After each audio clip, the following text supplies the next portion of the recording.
This is Goldshaw Farm, and today we're digging a duck pond. Release the mini quack-in.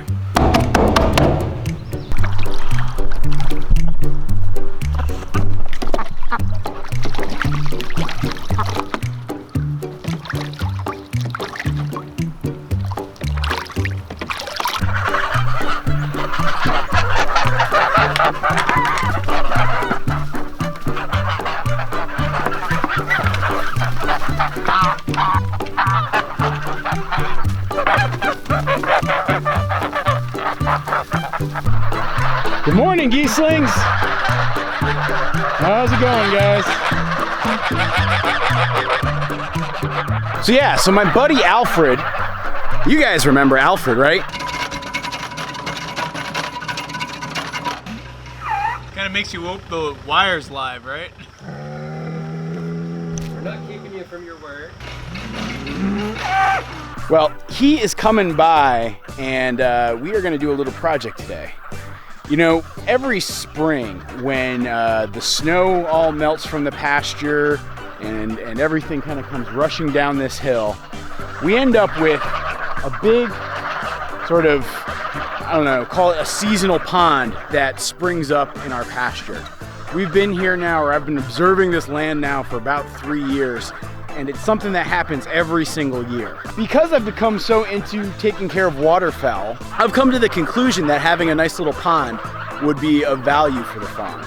And so my buddy Alfred, who's got that awesome excavator, he's gonna come today and we're gonna do a little project where we're digging right around this area to actually make a pond. You're really excited about this idea of a pond, right? I can tell. Release the quack-in!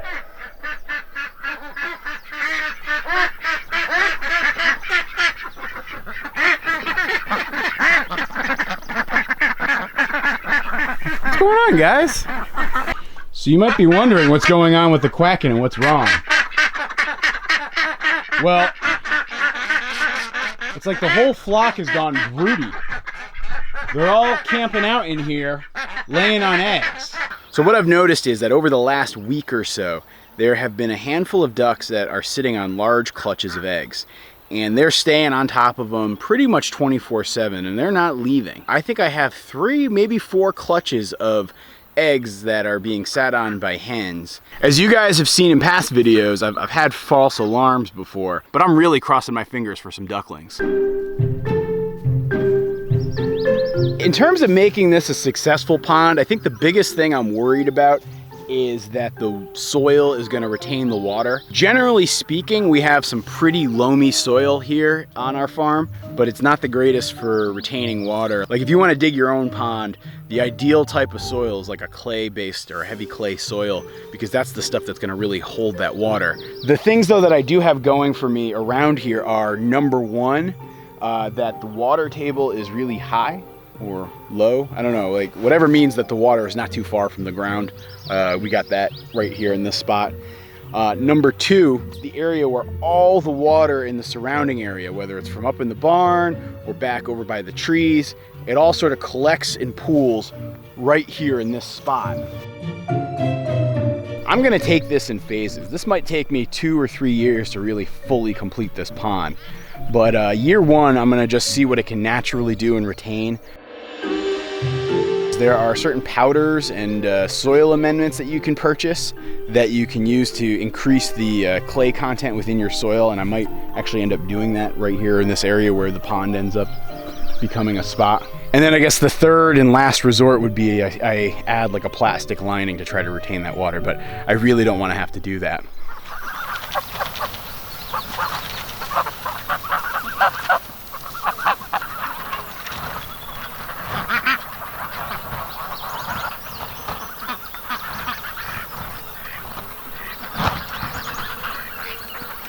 Yeah, so while this poultry netting is often very practical, I have a tendency to get it tangled. It's quite frustrating. And yeah, so I got the paddock fixed and a new pasture for the geese.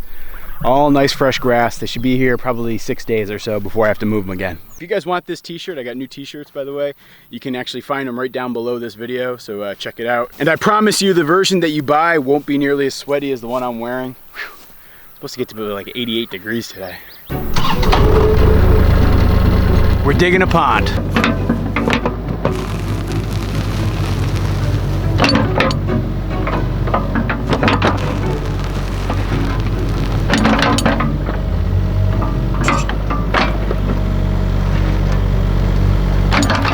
So Alfred's gonna start off by clearing off the sod, and we're gonna just make sure we're in a good place in terms of the actual footprint of the pond. I think it's important to get just that sketched out first and foremost, and cutting through the sod is the easy way to do that and make some decisions.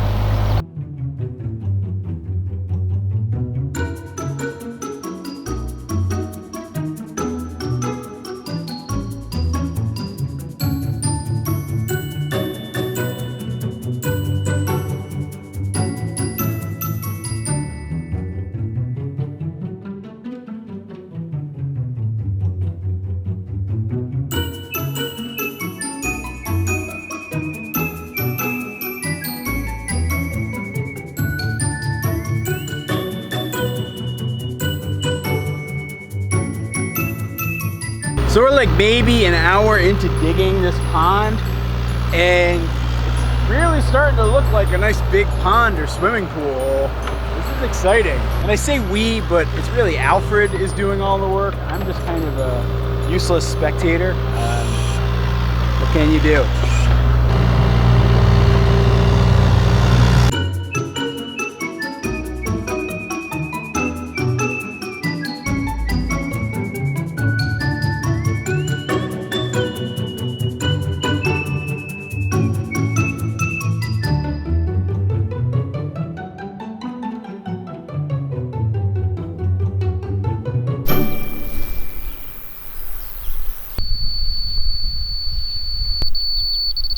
Yeah, It's looking good. this one seems a little low right here.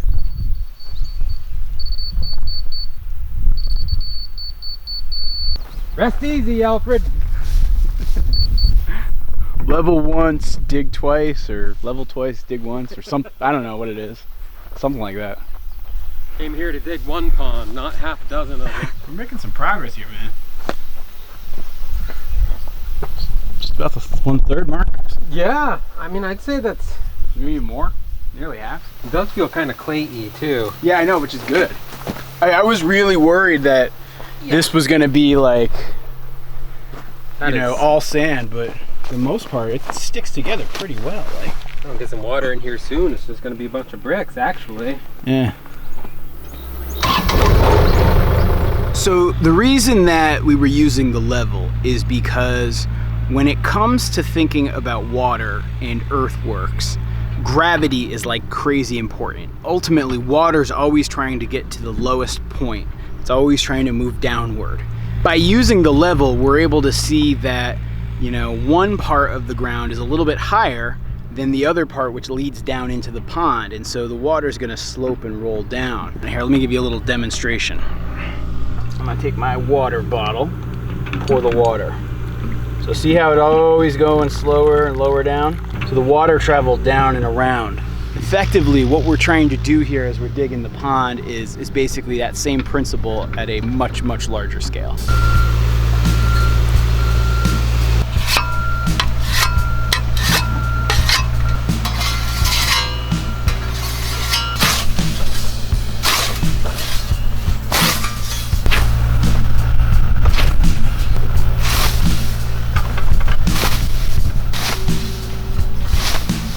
I forgot something.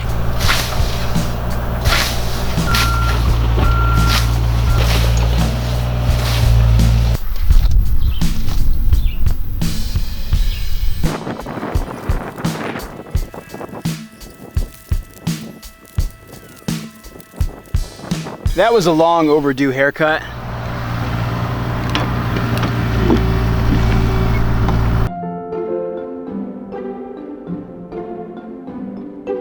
Well, we're getting there. Definitely starting to look like a pond. Well, not so much a pond as it is a big hole in the ground. It's definitely looking like a pit. It's less of like a sarlacc type of pit.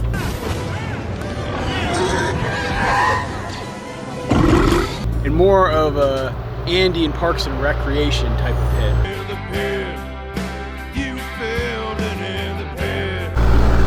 I'm not sure if you guys can see this on the camera, but right down there is actually water. That's some pond right there. It's mighty. It'll grow. I mean, it's no meteor crater, but it's a start. I can't believe that you hit water down below. That's good. That's a good sign. Yeah. Between that and how clay, like the soil feels, I feel like these are both good signs. Definitely struck water down here.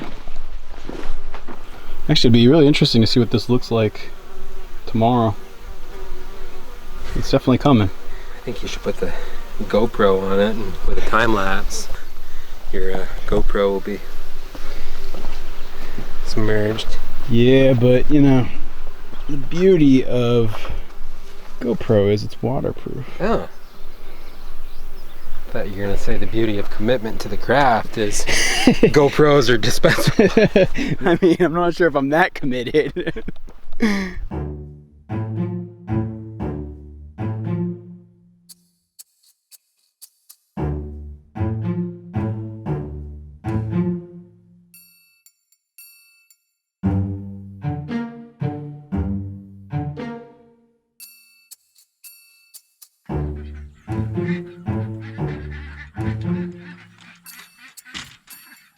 Release the Kraken!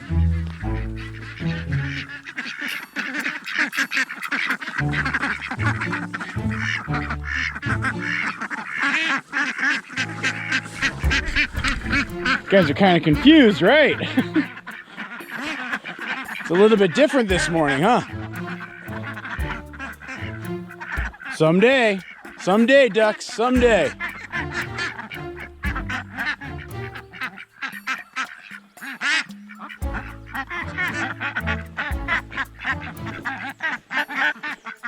But not today.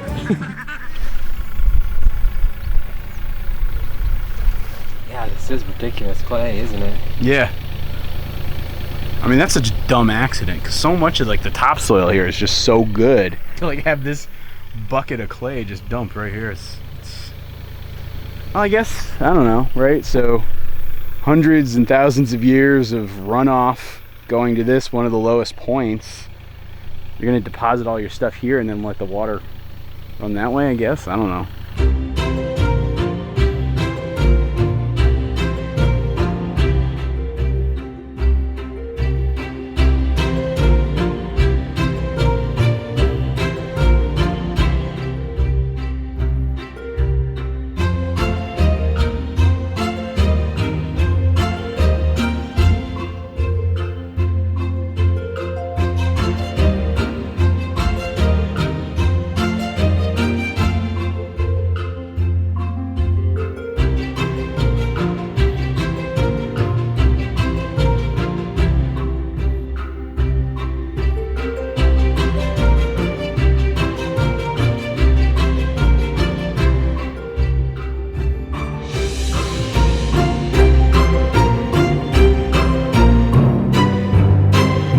So we're getting pretty close to being done. Alfred's just smoothing out some of the final earthwork stuff. You know that trick with building a pond, right? You're trying to capture as much of that water as you can get and direct as much of that water down into here. I gotta say, it's remarkable to have a friend skilled with an excavator like this, able to just really make an impact really quickly. 48 hours ago, this didn't look like this. While it sort of looks like a moonscape right now, I bet you by this time next year, this is gonna be just an awesome little oasis we have in our farm with ducks and geese swimming in it.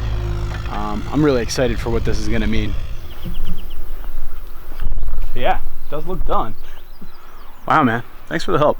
Yeah.